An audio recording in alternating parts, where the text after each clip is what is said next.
Yo, what's going on, guys? Welcome back to the channel. Today we're going to be showing off one of the newer archetypes, the Labrynth. So this archetype is all about traps. In fact, it's one of the best trap focused archetypes that we've gotten in, I'd say, quite some time, and it's actually pretty decent. Now, it's not going to be the fastest negate every single thing that your opponent does. However, they have a lot of cards that give them free extra advantage.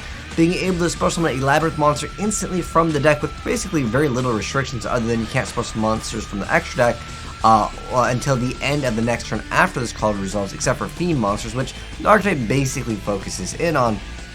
But if a monster leaves the field by your normal traps effect while this card's in the graveyard, except the turn this card was sent to the graveyard, get to reset it. So they get a lot of free extra advantage from being in the graveyard. You also have the Coup Clock over here, which has a really awesome quick effect where you can discard it while you control a Labrynth monster to activate a normal trap card the turn it was set. So you have the ability to be a little bit faster with your trap cards versus like the traditional way.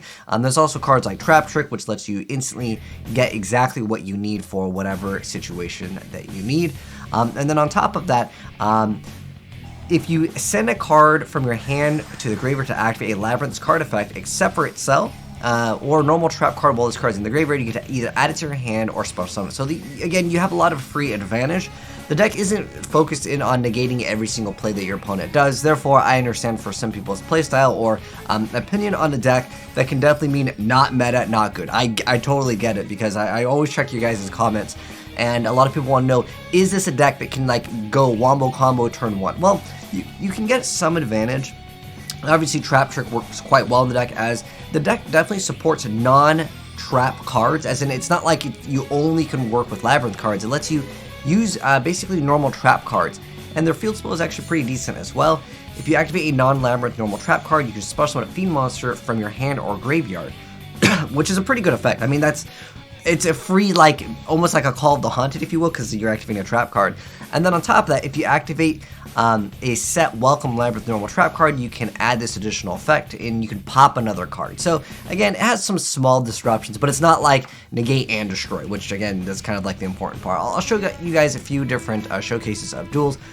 I would say against a very S-tier meta deck. I know a lot of people kind of enjoy seeing the newer ban lists via Master Duel, where like some people are actually playing Master Duel rule set in Yu-Gi-Oh! Pro or EDO Pro, which a lot of people are running maxis. So when this deck eventually, if Master Duel gets an update, eventually it gets Sword Soul and all these other archetypes, will this deck be able to keep up?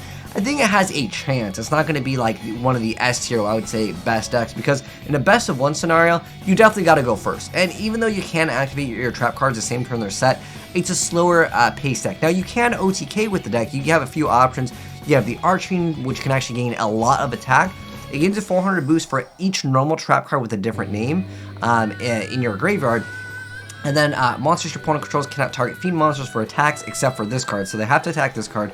Keeps your Coup Clock and some of the other like lower stuff alive potentially. And then you can only use each of the following effects once per turn. If a trap card is activated, you can special summon this card from your hand. So it's a really easy summon condition for it.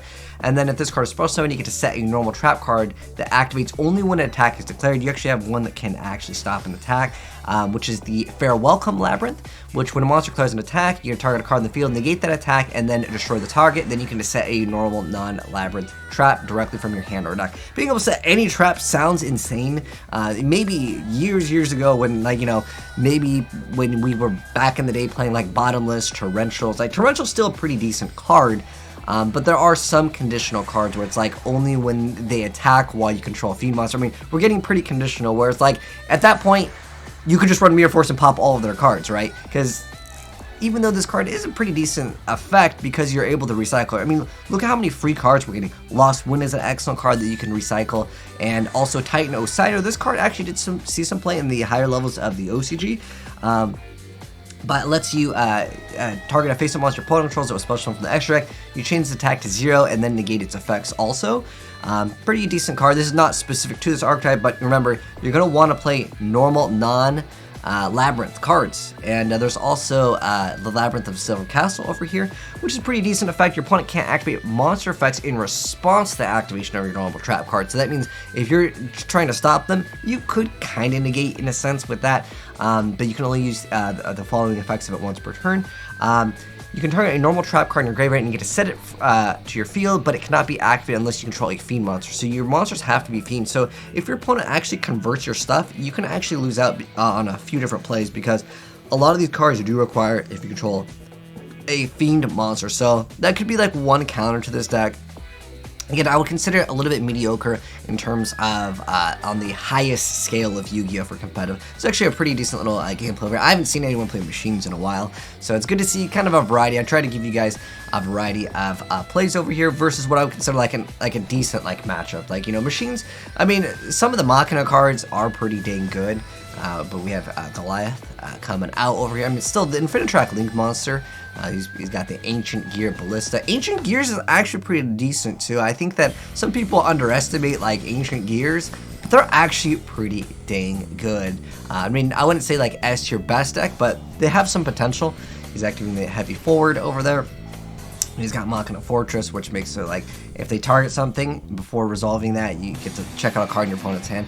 We have the Extravagance over here because this deck doesn't really need the extra deck. So we see the Labyrinth Servant Ariana summon. So this is normal or special summon. You get to add any Labyrinth card from your deck to your hand. I mean, that's a really good effect, except for itself. When a monster leaves the field by your normal traps effect, you can draw a card. So you can just torrential right there instantly, and then go plus off of that.